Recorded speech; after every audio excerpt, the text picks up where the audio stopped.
Hello friends, ચોમાસું આવે એટલે આપણે કપડાં સુકવવાની ખૂબ જ પ્રોબ્લેમ થાય. સતત વરસાદ ચાલુ રહે અને કપડાં આપણે બહારથી અંદર કરવા પડે અને તેમાં આપણે થાકી જઈએ. તો તેના માટે આપણે શું કરી શકાય?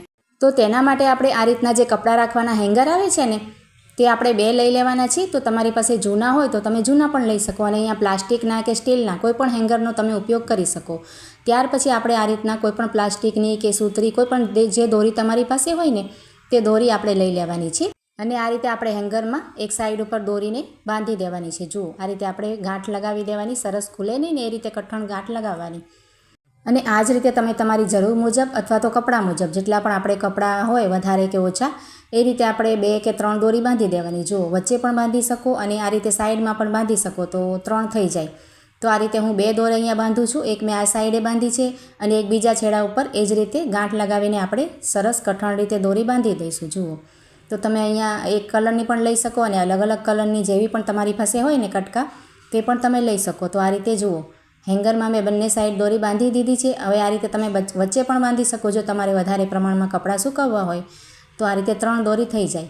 એ જ રીતે આપણે બીજો એક હેંગર લીધો છે ને, તેને આપણે સામેનું જે છેડો હોય ને દોરીનો બીજો છેડો, ત્યાં આપણે બાંધી દેવાની. એ જ રીતે ગાંઠ લગાવી દેવાની. જુઓ, સાઈડ ઉપર જેમ આપણે પહેલો બાંધ્યો છે ને એ રીતે બીજો પણ આપણે બંને છેડા બાંધી લઈશું.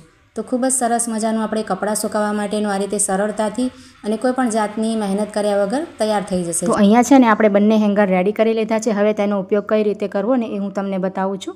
તો અહીંયા જુઓ, ગેલેરીમાં સામે આ રીતના સળિયા હોય ને તેમાં જે હેંગરનું નાકું હોય છે ને, તે આપણે ફક્ત પરોવી દેવાનું છે. આપણે દોરી બાંધવાની કે કોઈ જાતની મહેનત નહીં કરવી પડે. હવે તમે અહીંયા એમ કહેશો કે આપણે આ હેંગર બાંધવાની શું જરૂર હતી? એમાં આપણે ડાયરેક્ટ દોરી તો બાંધી શકાય સળિયામાં સામે.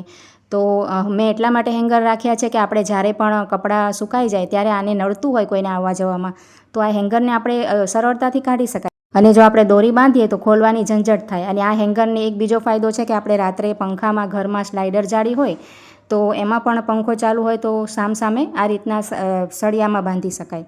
તો ખૂબ જ સરસ આઈડિયા છે અને આમાં કપડાં પણ ઘણા બધા આવી જશે. તમે જરૂરથી ચોક્કસથી ટ્રાય કરજો બનાવવાનું.